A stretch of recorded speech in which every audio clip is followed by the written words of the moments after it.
Insyaallah pada kesempatan kali ini dalam pembelajaran Nahwu kita akan membahas tentang al-kalimah.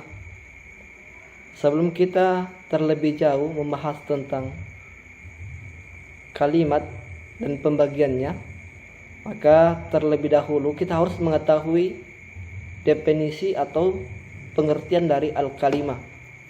Jadi kalimah adalah lafaz yang mempunyai arti baik satu huruf, dua huruf, atau lebih.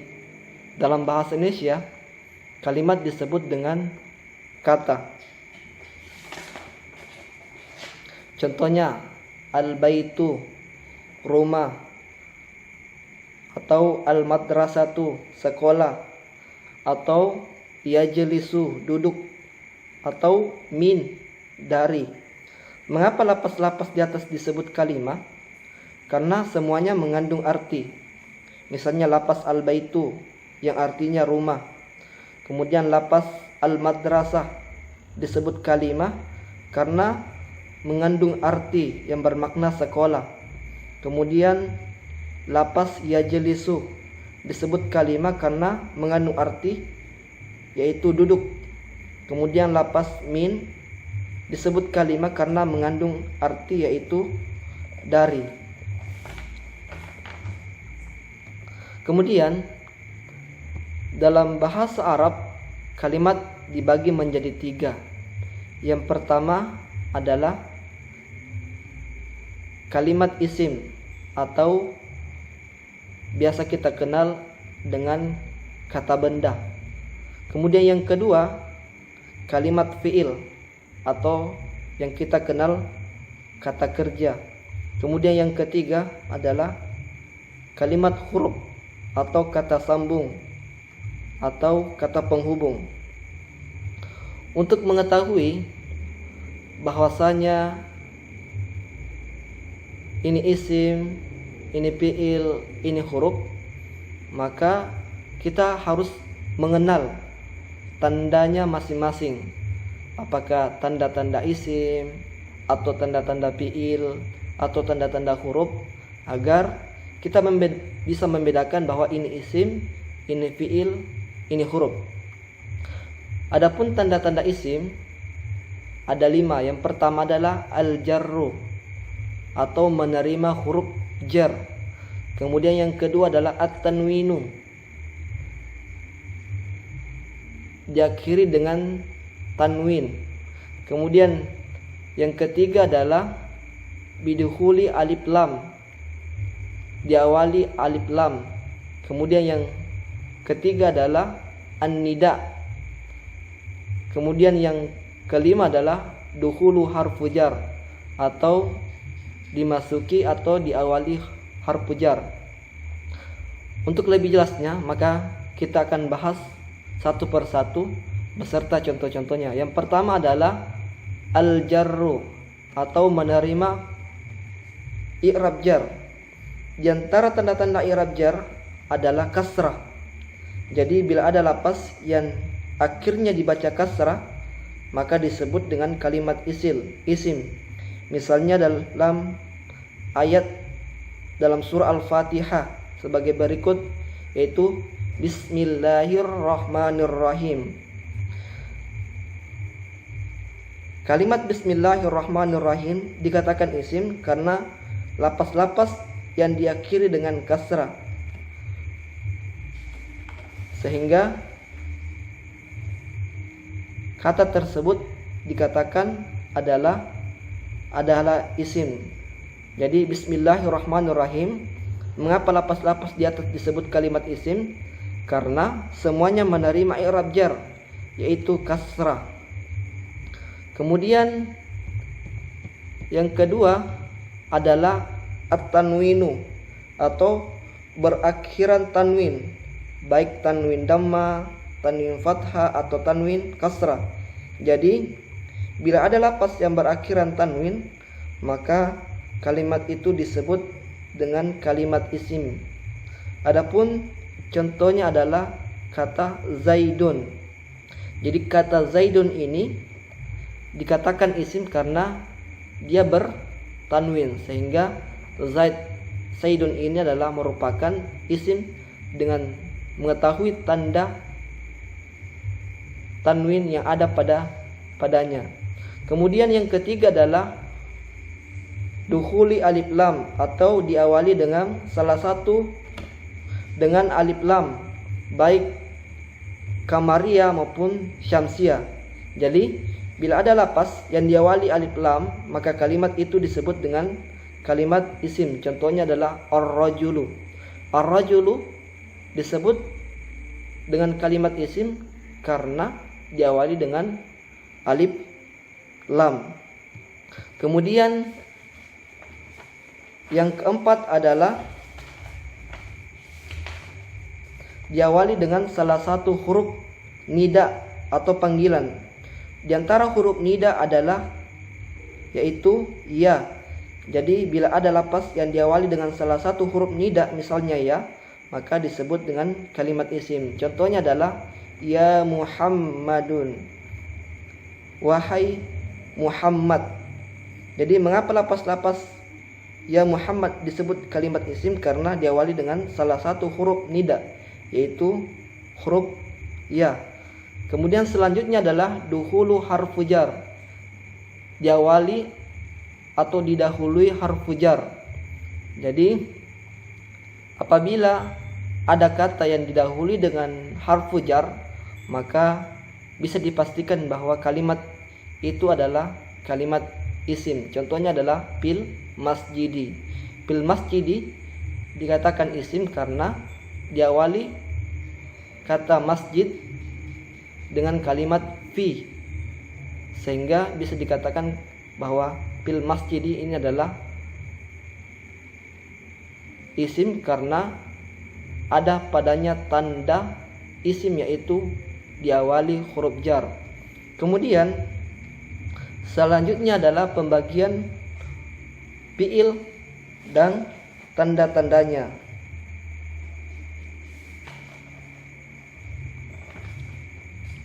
Adapun pembagian fiil itu ada 3. Yang pertama adalah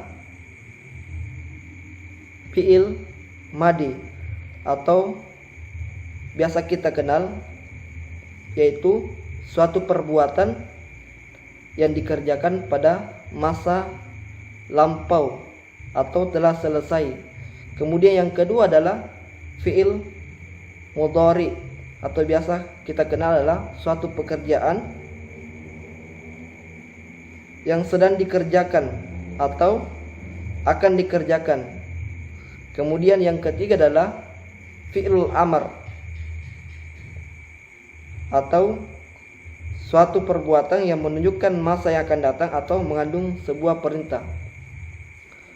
Untuk mengetahui bahwasanya ini fi'il madi atau ini fi'il mudhari atau fi'il amr, maka kita juga harus mengenal tanda-tandanya masing-masing, baik tanda-tanda dari fi'il madi ataupun tanda-tanda dari fi'il mudhari ataupun tanda-tanda dari fi'il amr. Adapun tanda-tanda fi'il secara umum itu ada 4. Yang pertama adalah qad, kemudian yang kedua adalah saufa, kemudian yang ketiga adalah as-sin, kemudian yang keempat adalah at-ta'ut ta'nis. Untuk lebih rincinya, maka kita akan bahas satu persatu. Yang pertama, qad. Contohnya adalah qad aflaha. Qad aflaha dikatakan sebagai fi'il karena diawali dengan huruf qad. Maka kata aflaha di sini adalah termasuk fi'il karena diawali dengan huruf qad. Kemudian yang kedua adalah diawali dengan huruf saufa. Contohnya saufa ta'lamun. Jadi bisa dipastikan bahwa kata ta'lamun adalah suatu kalimat fi'il karena diawali dengan huruf saufa. Kemudian yang ketiga adalah as-sin, huruf sin. Contohnya adalah sayakulu. Sayakulu dikatakan fi'il karena diawali dengan huruf sin, sehingga bisa dikatakan bahwa kalimat sayaqulu ini adalah salah satu kalimat fi'il. Kemudian yang selanjutnya, tanda-tanda fi'il selanjutnya adalah at-ta'ut ta'nis.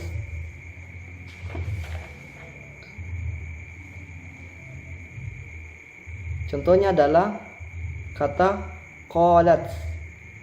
Jadi kata qalat ini adalah isim fi'il karena adanya ta'nis, yaitu qalat. Kemudian untuk lebih rincinya, maka pembagian dari kalimat fi'il, madi, mudhari, dan amar itu masing-masing memiliki tanda-tanda. Adapun tanda-tanda dari fi'il madi, yang pertama adalah at-ta'ut ta'nis sakinah atau berakhiran ta ta'nis sakinah, yaitu tamati yang menunjukkan jenis perempuan. Jadi bila ada sebuah lapas yang diakhiri dengan ta ta'nis sakinah, maka disebut kalimat fi'il. Tanda ini khusus terjadi pada fi'il madi.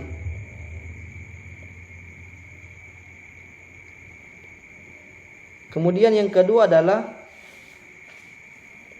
jawali huruf qad. Jadi bila ada lapas yang didahului dengan huruf qad, maka lapas itu disebut dengan kalimat fi'il. Kemudian selanjutnya adalah alamatul fi'lul mudhari, tanda-tanda fi'il mudhari. Adapun tanda-tanda fi'il mudhari yang pertama adalah diawali huruf saufa. Jadi bila ada sebuah lapas yang diawali dengan huruf saufa, maka disebut kalimat fi'il. Dan huruf ini juga khusus masuk kepada fi'il mudhari saja, tidak pada fi'il madi, apalagi kepada fi'il amar. Jadi huruf saufa menunjukkan makna suatu pekerjaan di masa mendatang pada waktu jauh atau lama, atau biasa kita kenal istilahnya mustaqbalul lil ba'id, dan bisa diartikan dengan kata kelak atau nanti.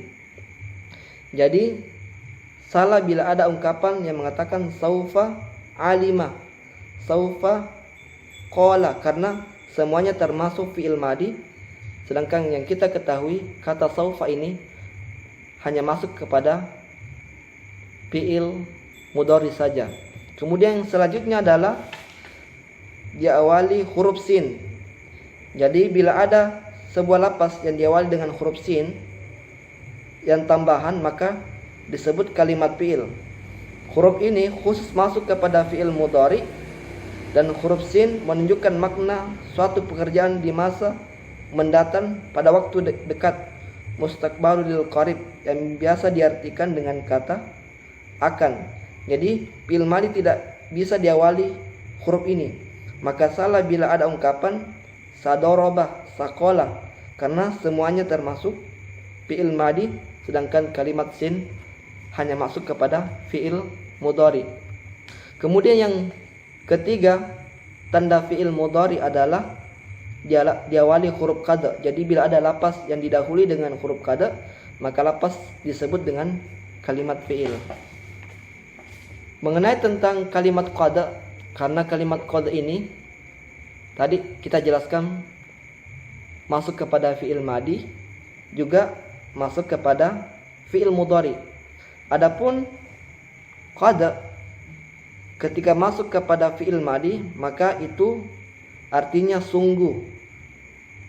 Dan yaitu fi'il madi ketika masuk kepada fi'il madi, maka bisa berarti at-takrib dan bisa bermakna at-tahqiq, yang bermakna sungguh. Contohnya qad aflahal mu'minuna, sungguh beruntung orang-orang mukmin. Jadi lapas aflaha disebut kalimat fi'il karena diawali huruf qad. Kemudian apabila qad masuk kepada fi'il mudhari, maka huruf qad ini bisa berarti at-taqlil dan bisa bermakna at-takdzir.